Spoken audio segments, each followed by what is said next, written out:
तो फिर चलिए मेरे साथ, आज मैं आपको सुनाती हूँ रामायण की एक अनकही कहानी। जब भगवान श्री राम ने लंका पर विजय प्राप्त की और रावण का वध कर दिया, तब वे माता सीता को लेकर अयोध्या की ओर प्रस्थान कर गए। लंका में अब शांति छा गई थी, लेकिन वहाँ के लोग अभी भी उस बड़े युद्ध की चाप से उभर नहीं पाए थे।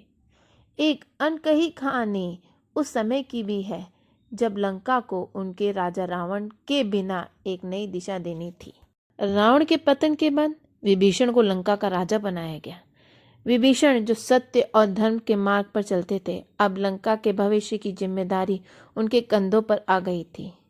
लेकिन लंका जो इतने वर्षों तक रावण की शक्ति और आतंक का गढ़ रही थी, अचानक कैसे बदल सकती थी।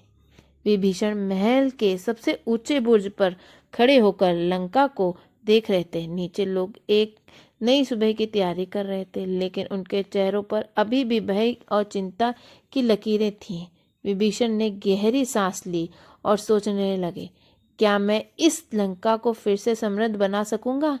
क्या लोग मुझे स्वीकार करेंगे? खाने में लोग एकत्र हो रहे थे। कहीं बच्चे अपने घरों में रावण की कहानियां सुन रहे थे, तो कहीं बड़े बुजुर्ग अपनी किस्मत पर चर्चा कर रहे थे। रावण भले ही तानाशाह था, पर उसने हमें कभी भूखा नहीं रखा, एक बूढ़े आदमी ने कहा। लेकिन कुछ लोग अभी विभीषण में भी एक नई उम्मीद देख रहे थे। विभीषण को यह महसूस हुआ कि केवल राजा बनना ही पर्याप्त नहीं था। लंका के लोग रावण के समय की समृद्धि और भव्यता को याद कर रहे थे, लेकिन साथ ही वे युद्ध की विनाशकारी छाया से भी गुजर रहे थे। विभीषण ने अपने मंत्रियों को बुलाया और कहा, हमारे पास अब धर्म और सत्य का रास्ता है, लेकिन हमें लंका को नए सिरे से बनाना होगा। लोगों के दिलों से डर को मिटाना होगा।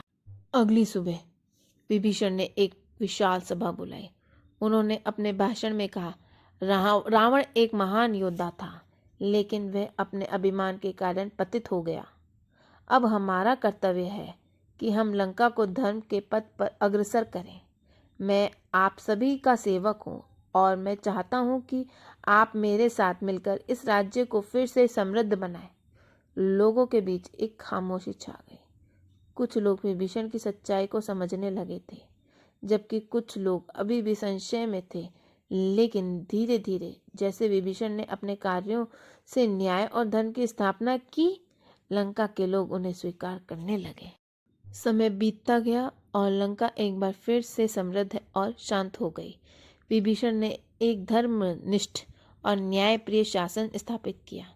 लंका में अब युद्ध की चीख नहीं थी, बल्कि मंदिरों की घंटी की मधुर ध्वनि गूंजने लगी थी।